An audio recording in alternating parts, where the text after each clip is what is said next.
السلام عليكم ورحمة الله تعالى وبركاته. نحمده ونصلي على رسوله الكريم أما بعد فقد قال الله تعالى أعوذ بالله من الشيطان الرجيم بسم الله الرحمن الرحيم إن الذين قالوا ربنا الله ثم استقاموا تتنزل عليهم الملائكة ألا تخافوا ولا تحزنوا وأبشروا بالجنة. படைத்த அல்லாஹுக்கே எல்லா புகழும் உரித்தாகட்டுமாக. இருளக நாயகர் நபிகள் நாயகம் ஸல்லல்லாஹு அலைஹி வஸல்லம் அவர்கள் மீதும் அவருடைய குடும்பத்தாளர்கள், தோழர்கள், அவ்வழியில் வாழ்ந்த தாபீன்கள், தபஅ தாபீன்கள், நல்லடியார்கள் நம் அனைவரின் மீதும் அல்லாஹ்வினுடைய சாந்தியும் சமாதானம் நிலவட்டுமாக. அல்லாஹ்வினுடைய மாபெரும் கிருபையினால், உங்கள் எல்லாருடைய துவா பரக்கத்தினாலும், உங்களுடைய பேர் ஆர்வத்தினாலும் இன்றைய தராவியில் 25 ஜுஸு முடிவுக்கு நெருங்கிவிட்டோம். அல்லாஹு தாலா நாம் செய்த அமல்களை எல்லாம் பரிபூர்ணமாக ஏற்றுக்கொள்வானாக.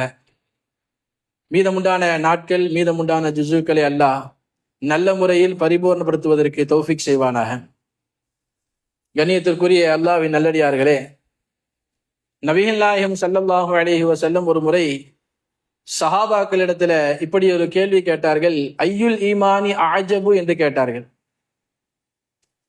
ஈமானிலேயே ரொம்ப ஆச்சரியமான ஈமான் எது என்று சஹாபாக்களிட்ட கேட்டாங்க. இது மாதிரி ஸல்லல்லாஹு அலைஹி வஸல்லம் ஈமானை பற்றி நிறைய சஹாபாக்களுக்கு படிச்சு கொடுத்துருக்குறாங்க. ஏன்னா முதல் சஹாபாக்களுக்கு பெருமானார் செய்த வேலையே அதுதானே. இபாதத்துகள் எல்லாம் பின்னாடிதான். முதல் அவர்களுடைய உள்ளத்தில் இருந்து ஷிர்க்கை வெளியாக்கி ஈமானை புகுத்தினதுதான் முதல் வேலை. 13 வருட காலம் ஸல்லல்லாஹு அலைஹி வஸல்லம் இதைத்தான் செய்தாங்க மக்காவில் இருக்கும் பொழுது. அதனால இது மாதிரி சஹாபாக்களுக்கு மத்தியில், பெருமானாருக்கு மத்தியில் நிறைய உரையாடல்கள் ஈமானை பற்றி வந்திருக்கிறதாக நாம் வரலாறுகளே பார்க்கிறோம். ஒரு முறை கூட சஹாபாக்களுக்கு மத்தியில் அமர்ந்திருக்கின்ற பொழுது சஹாபாக்களை பார்த்து பெருமானார் கேட்டார்களாம், அன்தும் முஃமினூன், நீங்கெல்லாம் முஃமினான்னு கேட்டாங்களாம். சஹாபாக்களை பார்த்து என்ன கேட்கிறாங்க? நீங்கெல்லாம் முஃமின்லா அப்படின்னு கேட்டாங்கன்னா பெருமானார். சஹாபாக்கள் கொஞ்சம் ஆச்சரியமாக பார்த்தாங்க. அந்த மஜ்லிஸ்ல உமர் ரலியல்லாஹு இருந்தாங்க. உமர் ரலியல்லாஹு மற்ற கேள்விகளுக்காவது கொஞ்ச நேரம் யோசிச்சிருப்பாங்க. இந்த கேள்விக்கு டக்குன்னு பதில் சொல்லிட்டாங்க. ஏன்னா இதுல சந்தேகம் வந்துடக்கூடாது இல்ல, முஃமினா இல்லையான்னு. உடனே பதில் சொன்னாங்க. உமர் ரலியல்லாஹு நஹனு முஃமினூன ஹக்கன் என்று சொன்னார்கள். ஆமா, நாங்கெல்லாம் உண்மை முஃமின் என்று சொன்னார்கள். இன்ஷா அல்லாஹ்ங்கிற வார்த்தையில அங்க பயன்படுத்தல. அங்க போய் இன்ஷா அல்லாஹ்னு சொல்ல முடியாது, நாங்க இன்ஷா அல்லாஹ்னு சொல்லிட முடியாது, சொல்லவும் கூடாது. ஹக்கன், கட்டாயமாக, உண்மையாக நாங்கள் முஃமின் என்றார்கள் உமர் ரலியல்லாஹு. ஸல்லல்லாஹு அலைஹி வஸல்லம் அதோட உடல மீண்டும் கேள்வி கேட்டார்கள். அதனுடைய அடையாளம் என்ன? நீங்கெல்லாம் முஃமின் சொல்றீங்களா, அதற்கு அடையாளம் என்ன என்று பெருமானார் கேட்ட பொழுது உமர் ரலியல்லாஹு சொன்னாங்க, ஆமா, எங்கள்கிட்ட ஒரு 3 விஷயம் இருக்குது இல்ல, அதனால நாங்கெல்லாம் முஃமின் தானே என்பதாக உமர் ரலியல்லாஹு பதில் சொன்னார்கள். என்ன அந்த 3 விஷயம், என்ன அடையாளம்னு கேட்டாங்க. உமர் ரலியல்லாஹு சொன்னாங்க, நஷ்குரு அலர் ரஹா வ நஸ்பிரு அலல் பலா வ நர்தா பில் கதா என்று சொன்னார்கள். இந்த 3 விஷயம் எங்கள்கிட்ட இருக்கு, அதனால நாங்க முஃமின் என்று சொன்னார்கள். நஷ்குரு அலர் ரஹா, எங்களுக்கு இறைவன் கொடுத்திருக்கக்கூடிய நிஅமத்துகளுக்கு நாங்கள் நன்றி செலுத்திக் கொண்டிருக்கிறோம், ஒண்ணு. இரண்டாவது சொன்னார்கள் உமர் ரலியல்லாஹு, வ நஸ்பிரு அலல் பலா, அதே இறைவன் எங்களுக்கு சில நேரங்கள் சோதனைகளை தந்து கொண்டிருக்கிறான், அதில் நாங்கள் பொறுமையாக இருந்து கொண்டிருக்கிறோம் என்றாங்க. சோதனை நேரத்துல புலம்புறது இல்ல, அந்த சோதனையை நாங்கள் பொறுமையாக எடுத்துக்கொள்கிறோம் என்று சொன்னார்கள் உமர் ரலியல்லாஹு. மூணாவது சொன்னார்கள், வ நர்தா பில் கலா, எங்களுக்கென்று இறைவன் எதை நியமனம் செய்திருக்கிறானோ, எழுதியிருக்கிறானோ அதை நாங்கள் ஏற்றுக்கொள்றோம். நாங்க எங்களுக்கு என்ன நடந்தாலும் அது கலா கதிர் தான், அந்த கலா கதிரை நாங்கள் பொருந்தி கொண்டோம் என்பதாக உமர் ரலியல்லாஹு சொல்லிட்டு சொன்னாங்க. இந்த 3 அடையாளம் எங்கள்கிட்ட இருக்குது இல்ல, அப்ப நாங்க முஃமின் தான் என்பதாக உமர் ரலியல்லாஹு சொன்னார்கள். பெருமானார் ஸல்லல்லாஹு அலைஹி வஸல்லம் ரொம்ப புகழ்ந்து பேசினார்கள், சந்தோஷப்பட்டார்கள். சரியான பதில் தானே, எவ்வளவு தெளிவான பதிலை கொடுத்திருக்கிறார்கள் உமர் ரலியல்லாஹு பாருங்க. இது மாதிரி ஈமானை பற்றி நிறைய உரையாடல் நடந்திருக்கிறது அல்லவா. இப்ப ஸல்லல்லாஹு அலைஹி வஸல்லம் சஹாபாக்கிட்ட கேட்ட கேள்வி என்னன்னா, ஐயுல் ஈமானி அஅஜபு என்று கேட்டார்கள்.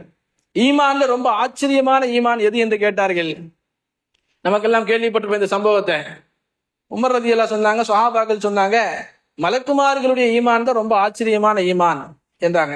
ஏன், என்ன காரணம்? அல்லாஹ் குர்ஆன்லயே சொல்றான், நம்ம எல்லாம் கேள்விப்பட்டிருக்கிறோம், லா யாசூன் அல்லாஹ் மா அமரஹும் வ யஃஅலூன மா யுமரூன். அவங்க எந்த தவறும் செய்ய மாட்டாங்க, அல்லாஹ் சொன்னதை உடனே செஞ்சிருவாங்க, மாறு செய்யவே மாட்டார்கள். அவர்கள்ட்ட ரெண்டு விஷயம் கிடையவே கிடையாது. அந்த ரெண்டு விஷயம் இல்லாததுனால அவங்க மாறு செய்யறதே இல்லை. என்ன ரெண்டு விஷயங்க? நப்சு அவங்களுக்கு கிடையாது, பத்தன் அவங்களுக்கு கிடையாது. இந்த ரெண்டும் இருக்கிற மனுஷன் தான் நிறைய தப்பு செய்யறான். நப்சு இருக்குது, மனோ இச்சைக்கு கட்டுப்படுகிறான், தவறு செய்கிறான். வயிறு இருக்கிறது, அதை நிரப்ப வேண்டும் அல்லவா? வயிறுக்கு சாப்பாடு கொடுக்காம இருந்தா சரி வராத. வயிற்றுக்காக வேண்டி, சாப்பாட்டிற்காக வேண்டி, உணவுக்காக வேண்டிதான் நம்ம கஷ்டப்படுகிறோம். அது கிடைக்காத நேரத்தில் சிலர்கள் தவறு செய்கிறார்கள். அதே மாதிரி நப்சுக்கு கட்டுப்பட்டு நடக்காதவன் தவறு செய்கிறான். இந்த ரெண்டுமே அவங்களுக்கு இல்ல, அதனால அவங்க தவறே செய்யறது இல்ல. அதனாலதான் அவங்க சிறந்தவங்க, அவங்க ஆச்சரியமான ஈமான் உடையவங்கன்னு சொன்னாங்க. ஸல்லல்லாஹு அலைஹி வஸல்லம் சொன்னாங்க, நான் ஆச்சரியமான ஈமான் தான் யாருன்னு கேட்டேன், சிறந்தவங்க யாருன்னு கேட்கல. சிறந்த ஈமான் யாருன்னு கேட்கல, ஆச்சரியமான ஈமான் யாருக்குரியது? அப்ப அவங்க இல்லையா? அப்ப நபிமார்களாக இருப்பாங்கன்னாங்க. நபிமார்களும் இல்லை என்றார்கள், மலக்குமார்களும் இல்லை. ஏன்னா மலக்குமார்களுக்கு தான் தவறு செய்யற சிஃபத்தே கிடையாது. அப்ப எப்படி அவங்க ஆச்சரியமான ஈமானுக்குரிய ஆவாங்க? அப்ப நபிமார்களா? நபிமார்களும் இல்லை. ஏன்னா அவர்கள் அல்லாஹ்வால் தேர்ந்தெடுக்கப்பட்டு நுபுவத்து கொடுக்கப்பட்டவர்கள். அவங்கள்ட்ட தவறு நடக்கவே வாய்ப்பில்லை என்பதா அல்லாஹ்வே சொல்லுகிறான். அப்ப அவங்களுடைய ஈமானும் ஆச்சரியமான ஈமான் இல்லை. அப்ப மூணாவது ஸ்டேஜ்ல யார் இருக்கிறா? மலக்குமார்கள், நபிமார்கள். நபிமார்களை பார்த்த, பெருமானாரை பார்த்த சஹாபாக்கள். அன்னைக்கு வாழ்ந்தவங்க அவங்க தானே. அப்ப நாங்களான்னு கேட்டாங்க. நீங்க எப்படி ஆக முடியும்னாங்க. நீங்க தான் வஹி இறங்குறத பார்த்துக்கிட்டு இருக்கீங்கல்ல, வஹி இறங்குவதை பார்க்கக்கூடிய நீங்கள் ஆச்சரியமுக்குரிய ஈமான்தாரியாக, ஈமானுடையவர்களாக எப்படி ஆவீங்க? சஹாபாக்கள் சிறந்தவர்கள், அதில் எந்த மாற்று கருத்தும் இல்லை. சஹாபாக்கள் நம்மளை விட குறைந்தவர்கள் கிடையாது. அவர்கள் மனித உலகில் சிறந்தவர்கள், நபிமார்களுக்கு அடுத்துள்ளவங்க. ஆனால் ஆச்சரியமான ஈமானுக்குரியவர்கள் அவர்களா? ஸல்லல்லாஹு அலைஹி வஸல்லம் சொல்றாங்க, இல்லைன்னாங்க. நீங்க தான் வஹி இறங்குறத பார்த்துக்கிட்டு இருக்கீங்க, என்ன பாக்குறீங்களா இல்லையா? கடைசியா யாரு தான் சொல்ல வராங்க? ஸல்லல்லாஹு அலைஹி வஸல்லம் சொன்னாங்க, எனக்கு பின்னால் ஒரு கூட்டம் வருவார்கள், அவர்கள் என்னை பார்த்திருக்க மாட்டார்கள், என்னை ஈமான் கொண்டிருப்பார்கள். வேற ஹதீஸ்ல வருகிறது, நான் கொண்டு வந்த வேதத்தில் இருப்பதை அவர்கள் ஈமான் கொள்வார்கள் என்பதாக ஸல்லல்லாஹு அலைஹி வஸல்லம் நம்மை பார்த்து சொன்னார்கள். நம்ம தான் பெருமானாருடைய காலத்திற்கு பிறகு வந்த நாம் தான் அந்த ஆச்சரியத்திற்குரிய ஈமானுக்கு தகுதியுடையவர்கள் என்பதாக நபிகள் நாயகம் ஸல்லல்லாஹு அலைஹி வஸல்லம் சொல்லக்கூடிய அந்த விஷயம் நம்மைத்தான் குறிக்கிறது. கண்ணியத்திற்குரியவர்களே, ஆச்சரியமான ஈமானுக்கு சொந்தக்காரர்கள் நாம் தான். சிறந்த ஈமானை பற்றி நான் சொல்லவில்லை, சஹாபாக்களுக்கு அடுத்துதான் நம்ம. ஆனால் ஈமானில் ஆச்சரியமான ஈமானுடையவர்கள். ஏன்? எதையுமே பார்க்காமல் நாம் அல்லாஹ்வை ஈமான் கொண்டிருக்கிறோம், பெருமானாரை ஈமான் கொண்டு. எதையும் பார்க்கல, என்னமா அல்லாஹ்வை பார்த்ததில்லை, பெருமானாரை பார்த்ததில்லை, வஹி இறங்கியதை பார்த்ததில்லை, மலக்குமார்களை பார்த்ததில்லை. நம்மள்கிட்ட இருக்கிறது ஒன்னே ஒன்று, குர்ஆன் மாத்திரம்தான். குர்ஆன் மாத்திரம்தான் நம் கையில் இருக்கிறது. இறைவன் சொல்லக்கூடிய மறைவான விஷயங்களில் ஈமானுடைய விஷயம் எதுவுமே நம்மள்கிட்ட கிடையாது. ஆமன்து பில்லாஹி வ மலாயிகத்திஹி வ குதுபிஹி வ ருசுலிஹி படிச்சிருக்கோமா இல்லையா? அதுல எதுவுமே நம்ம பார்த்ததில்லை, வெறும் வேதத்தை மட்டும் தான் பார்த்திருக்கிறோம். அந்த வேதமும் நபிமார்களுக்கு, பெருமானாருக்கு இறங்கியது என்ற நம்பிக்கை கொண்டிருக்கிறோம். அந்த வஹி இறங்குறத நம்ம பார்க்கல. இப்படி இருக்கக்கூடிய நாம் தான், எனக்கு பின்னால் வந்த இந்த சந்ததி தான், என்னுடைய உம்மத்து தான் ஈமானில் மிகச் சிறந்தவர்கள் என்பதாக நபிகள் நாயகம் ஸல்லல்லாஹு அலைஹி வஸல்லம் சொல்லக்கூடிய விஷயம் நபர்கள் நாம தான். அப்ப அந்த ஈமானில் ஆச்சரியமிக்கே இருக்கக்கூடிய நாம், நம்மளிட்ட ஈமான் மிக லேசாக பிறந்தோம், முஸ்லிம்களாக பிறந்தோம், முஸ்லிம்களாக வாழ்ந்து கொண்டிருக்கிறோம், அல்ஹம்துலில்லாஹ். அந்த ஈமானையும் ஈமானோடு சம்பந்தப்படக்கூடிய அகீதா என்று சொல்வார்கள், கொள்கை. இந்த இரண்டையும் நாம் லேசாக கையிலே பெற்றுக்கொண்டோம், உள்ளத்திலே பெற்றுக்கொண்டோம். அதை நாம் உறுதிப்படுத்த வேண்டும். இதைத்தான் அல்லாஹ் இன்றைக்கு ஓதிய குர்ஆன் வசனத்திலே சொல்லுகிறான், இன்னல்லதீன காலு ரப்புனல்லாஹ் சும்மஸ்தகாமு என்று சொல்வார். என்னுடைய இறைவன் யார்? அல்லாஹ். ரப்புனா அல்லாஹ் என்று சொல்லிவிட்டு அதோடு நிப்பாட்டி விடாமல் இஸ்தகாமு, அதில் உறுதியானவர்களாக, நிலையானவர்களாக இருப்பார்களே அவர்கள் என்பதாக அல்லாஹ் சொல்லக்கூடிய இந்த வசனம் நம்மையும் குறிக்கிறது, நம்மை குறிக்கிறது என்று சொல்ல வேண்டும். ஏன்னா நம்ம சிறுபிள்ளையாக மக்தபுல இருந்த காலத்தில இருந்தே, நம்ம உம்மா வாப்பா சொல்லி கொடுத்த காலத்தில இருந்தே அல்லாஹ் என்னுடைய இறைவன், பெருமானார் என்னுடைய முகமது என்று சொல்லிக் கொண்டு, நபி என்று சொல்லிக் கொண்டிருக்கிறோம். ஆனால் சொன்ன அந்த வார்த்தையில் நாம் உறுதியானவர்களாக, நிலையானவர்களாக, நிரந்தரமானவர்களாக இருக்கிறோமா என்பதுதான் நமக்கு தேவை. இறுதி வரை, ஹத்தல் மௌத்து வரை அந்த வார்த்தையில், அந்த கலிமாவில், ஷஹாதத்தில் நான் உறுதியாக இருப்பேன் என்ற தகுதி மிக்கவர்களாக நாம் ஆக வேண்டும் என்பதைத்தான் அல்லாஹ் இந்த குர்ஆன் வசனத்தில் சொல்லுகிறான். இந்த குர்ஆன் வசனத்தை சொல்லிட்டு இமாம் இப்னு கஸீர் ரஹிமஹுல்லாஹ் தஃப்சீர்லயே மிகச் சிறந்த முஃபஸ்ஸிர், அவங்க இந்த ஆயத்துக்கு கீழே போடுவாங்க, இந்த ஆயத்தில் அல்லாஹ் அடுத்து என்ன சொல்றான் தெரியுமா? தத்தனஸ்ஸலு அலைஹிமுல் மலாயிகா என்பதாக சொல்லுவார். இன்னல்லதீன காலு ரப்புனல்லாஹ் சும்ம இஸ்தகாமு தத்தனஸ்ஸலு அலைஹிமுல் மலாயிகா அல்லா தகாஃபு, நீங்கள் பயப்பட வேண்டாம், கவலை அடைய வேண்டாம், உங்களுக்கு சொர்க்கம் இருக்கிறது என்று சுப செய்தி சொல்வார்கள் என்று சொல்கிறாரே, எப்ப வருவாங்க மலக்குமார்கள்? எப்ப சொல்லுவாங்க?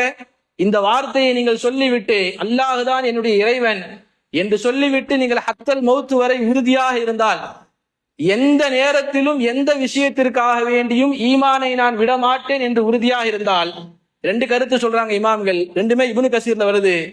உங்களுடைய மௌத்துடைய நேரத்தில் மலக்குமார்கள் வருவார்கள். வந்து மௌத்துடைய கடைசி நேரத்துல, சக்கராத்துடைய நேரத்தில் இருக்கின்ற பொழுது இந்த வார்த்தையை வந்து மலக்குமார்கள் சொல்வார்கள், நீங்கள் கவலை அடைய வேண்டாம், பயப்பட வேண்டாம், உங்களுக்கு சொர்க்கம் இருக்கிறது என்று சொல்வார்கள். இன்னொரு கருத்துப்படி, நாளைக்கு கபரில் இருந்து எழுப்புகிற நேரத்திலே மலக்குமார்கள் அங்கு வந்து சொல்வார்கள், நீங்கள் பயப்படாதீர்கள், கவலைப்படாதீர்கள், உங்களுக்கு சொர்க்கம் இருப்பதாக சொல்லி காட்டுவார்கள். கண்ணியத்திற்குரியவர்களே, சக்கராத்துடைய நேரத்தில் இருக்கின்ற பொழுது நம்மளாம் தெரியும், சக்கராத்துடைய நேரத்தில் இருக்கும்போது உயிர் வாங்க போகிற நேரத்துல மலக்குமார்கள் நம்ம கண்ணுக்கு தெரிய ஆரம்பிப்பாங்களா இல்லையா? அந்த நேரத்துல இந்த வார்த்தைக்கு எந்த பிரயோஜனமும் இருக்காது, அந்த நேரத்துல சொல்ல முடியாது. அதனாலதான் ஃபிரௌனை பத்தி நம்ம கேள்விப்பட்டிருக்கோமா இல்லையா? கடைசியில மூழ்கடிக்கப்படும் போது அந்த நேரத்துல சொன்னா, ஆமன்து பில்லாஹி, நான் அல்லாஹ்வை ஈமான் கொள்கிறேன், பனு இஸ்ரவேலர்கள் யார் ஈமான் கொண்டிருக்கிறாரோ அந்த அல்லாஹ்வை நான் ஈமான் கொள்கிறேன்னு சொன்னா, நீ முழுமையா சொல்லி முடிச்சிருவியோ, எங்க அல்லாஹ் இறக்கப்பட்டுருவானோன்னு வாயில மண்ணு போட்டதா வருதா இல்லையா வரலாறுல? அந்த நேரத்துல சொல்லக்கூடிய வார்த்தைகளுக்கு எந்த பவரும் இல்லை. நீங்கள் கடைசி நேரத்தில் சொல்லக்கூடியதல்ல, நீங்கள் சொன்ன வார்த்தையில் கடைசி வரை நிரந்தரமாக உறுதியாக இருக்க வேண்டும் என்பதைத்தான் இந்த ஆயத்து நமக்கு உணர்த்துகிறது. நம்முடைய பிள்ளைகளுக்கு ஈமானை பற்றி சொல்லிக் கொடுத்து கொண்டே இருக்க வேண்டும். ஏன்னா அந்த வயசுல சொல்லக்கூடிய விஷயங்கள் தான் உள்ளத்தை பதியுது. அகீதாக்களை பற்றி, கொள்கையை பற்றி, நாம் எந்த கொள்கையில் வாழ்கிறோம், எந்த இமாம்களை யாரை பின்பற்றுகிறோம். அதனாலதான் இப்படி ஒரு வார்த்தையை சொல்வார்கள், இன்னத்தீன இல்முன் ஃபந்துரு அம்மன் தஅஹுது தீனக்கும் என்று சொல்வார்கள். மார்க்கம் என்பது இல்ம், கல்வி. இன்னைக்கு தொழுவுறமா இல்லையா? மார்க்கம்னா என்னன்னு சொன்னா, தொழுவுறோம், ஜகாத்து கொடுக்கிறோம், நோன்பு வைக்கிறோம், அதான் மார்க்கம்னு சொல்லுவோம். எல்லாமே சட்டங்கள். அந்த சட்டங்களை நீங்கள் யாரிடத்திலிருந்து எடுக்கிறீர்கள் என்பதை கொஞ்சம் நீங்கள் யோசித்து எடுக்கிறீர்கள் என்று சொல்வார்கள். பிள்ளைகளுக்கு நாம் சொல்லிக் கொடுக்கிறோம், உங்களுடைய மார்க்கம் இதுதான், தீன் என்றால் இதுதான். சஹாபாக்கள் எப்படி வாழ்ந்தார்கள் உயிர் மார்க்கத்திற்காக வேண்டி, சஹாபாக்கள் கொள்கைகளை எப்படி உறுதியாக இருந்தார்கள், இமாம்களுடைய வழியை பின்பற்றுவதில் நமக்கு முன்னால் வாழ்ந்த முன்னோர்கள் இமாம்கள் எந்த வழியை எப்படி பின்பற்றினார்கள் என்பதை நீங்கள் உங்களுடைய பிள்ளைக்கு சொல்லிக் கொடுத்து கொண்டே இருக்க வேண்டும். கண்ணியத்திற்குரியவர்களே, ஆச்சரியமான ஈமானுக்கு தகுதியுடைய நாம் அந்த ஈமானை உறுதிப்படுத்த வேண்டும். எதையுமே பார்க்காம நம்ம ஈமான் கொண்டிருக்கோமா இல்லையா? அந்த ஈமானை கடைசி வரை உறுதிப்படுத்த வேண்டும். அந்த ஈமானுக்கு நிறைய வேல்யூ இருக்கு. சஹாபாக்களை விட மிஞ்சிட மாட்டோம். சஹாபாக்கள் அவங்க வேற ஒரு தரஜாவில் உள்ளவர்கள். ஆனால் பெருமானாருக்கு பின்னால் பெருமானாரை பார்க்காமல், எதையுமே பார்க்காமல் ஈமான் கொண்டிருக்கிற நாம் அதிலே உறுதியாக இருக்கின்ற பொழுது நாம் உச்சத்தை தொடுவோம். ஒரே ஒரு சம்பவம் நமக்கெல்லாம் தெரிந்த ஒரு நபர் தான். சில நாட்களுக்கு முன்னால் கூட ஹஜ்ரத் அவர்கள் சொல்லி காட்டினார்கள், புஹுலுல் தானா என்று சொல்லக்கூடிய ஒரு இறைநேசர் இருந்தார். ஹாரூன் ரஷீத் பாதுஷாவுடைய காலத்தில் தான் வாழ்ந்தார் அவர் இறைநேசர். சும்மா சாதாரணமாக தான் இருப்பாங்க. பெரும்பாலுமே இறை நேசர்களாக இருப்பார்கள், பகட்டை காட்டிக் கொள்ள மாட்டார்கள், சாதாரணமாக இருப்பார்கள். ஒரு முறை அரசரும் அரசருடைய மனைவி ஜுபைதா இருவரும் கடற்கரையின் பக்கம் அப்படியே வலம் வருகிறார்கள். அங்கே புஹுலுல் தானா இருந்து கொண்டு சும்மா சின்ன பிள்ளை மண்ணில விளையாடுமா இல்லையா, அந்த மாதிரி மண்ணில ஒரு வீட்டை கட்டி விளையாண்டு கொண்டிருக்கிறார். ரெண்டு பேரும் அப்படியே நடந்து வராங்க. இவர் மண்ணில் வீட்டு கட்டி விளையாண்டுகிட்டு இருக்கிறாரு. அரசருக்கு இவர் புஹுலுல் தானா தான் என்று தெரியும், இவர் சிறந்தவர் என்பதும் தெரியும், இறை நேசர் என்பதும் தெரியும். தெரிஞ்சுக்கிட்டு அப்படியே நடந்து வராங்க. ஆனா அரசருடைய மனைவி ஜுபைதா அம்மா அவர்களும் மார்க்க விஷயத்தில் பேணுதலாக உறுதிமிக்க ஒரு பெண்மணி. ஜுபைதா அம்மா நமக்கு தெரியும் நினைக்கிறேன், ஹஜ்ஜிக்கு உம்ராவுக்கு போயிட்டு வந்தவங்களுக்கு எல்லாம் தெரியும். மக்காவில் இன்றும் ஜுபைதா கால்வாய் கணவாய் என்று ஒன்று இருக்கிறது. அன்றைக்கே அவங்க வாழ்ந்த காலத்திலேயே உம்ராவுக்கு ஹஜ்ஜிக்கு வந்திருந்த போது கடுமையான பஞ்சம் ஏற்பட்டது, தண்ணீர் பஞ்சம்.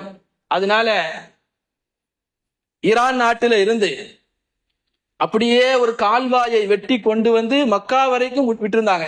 தண்ணீர் பஞ்சம் ஏற்படவே கூடாது என்பதற்காக வேண்டி சுவைதா கால்வா என்றே சொல்லி காட்டுவார்கள். இன்றைக்கும் மக்காவுக்கு போனீங்கன்னா அந்த அம்மாவும் பேணுதலான அம்மா.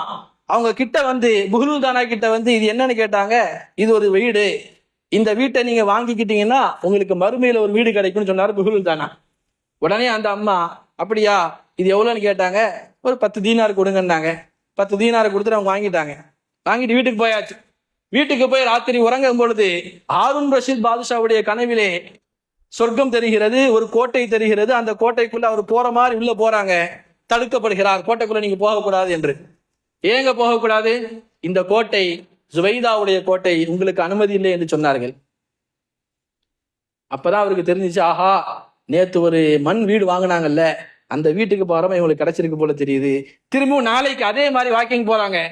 புஹ்லுல் தானா அதே இடத்தில் இருக்கிறார், மண் வீடு கட்டி கொண்டு இருக்கிறார். எனக்கு வீடு தாங்கலன்னு கேட்டாங்களா, தரேன். எவ்வளோ? உங்கள்கிட்ட இருக்கிற மொத்த சொத்தையும் எனக்கு தரணுங்க. மொத்த சொத்தையும் எனக்கு தாங்க என்று கேட்டார். ஏங்க நேத்து 10 தீனார் தானே கேட்டீங்க? நேத்து கனவுல பாத்தீங்களா இல்லையா, சொர்க்கத்துல ஒரு கோட்டை பாத்தீங்க இல்லையா, அந்த கோட்டை உங்களுக்கு கிடைக்கணும்னா இப்ப நீங்க மொத்த சொத்தையும் தரணும்னாங்க. எதையும் எதிர்பார்க்காமல் நாம் இறை விஷயத்தை தேடி போகின்ற பொழுது அதற்கு வேல்யூ ரொம்ப அதிகம். காசு ரொம்ப கம்மிங்கிற மாதிரி வேல்யூ ரொம்ப அதிகம். எதையுமே எதிர்பார்க்காமல் நாம் அல்லாஹ்வை ஈமான் கொண்டு இருக்கிறோம், அல்லாஹ் ரப்புனா என்று சொல்லி இருக்கிறோம். அந்த ஈமான், அந்த வார்த்தை இறுதி வரை உறுதியாக நிரந்தரமாக நம்மிடத்தில் இருக்க வேண்டும் என்பதைத்தான் இந்த வசனம் நமக்கு உறுதிப்படுத்துகிறது. அல்லாஹ் சுப்ஹானஹு வ தஆலா வாழும் காலமெல்லாம் எந்த நேரத்திலும் எந்த விஷயத்திலேயும் ஈமானோடு உறுதிமிக்கவர்களாக வாழக்கூடியவர்களாக அல்லாஹ் நம்மை ஆக்கியல் புரிவானாக. நாளை உயிர் நம்மை விட்டு பிரிகின்ற நேரத்திலே லா இலாஹ இல்லல்லாஹ் முஹம்மது ரசூலுல்லாஹ் என்ற திருக்கலிமாவை முடிந்தவர்களாக இந்த உலகை விட்டு பிரியக்கூடிய பாக்கியத்தை அல்லாஹ் நம் அனைவருக்கும் தந்தல் புரிவானாக. அஸ்ஸலாமு அலைக்கும் வரஹ்மத்துல்லாஹி தஆலா வபரகாத்துஹு.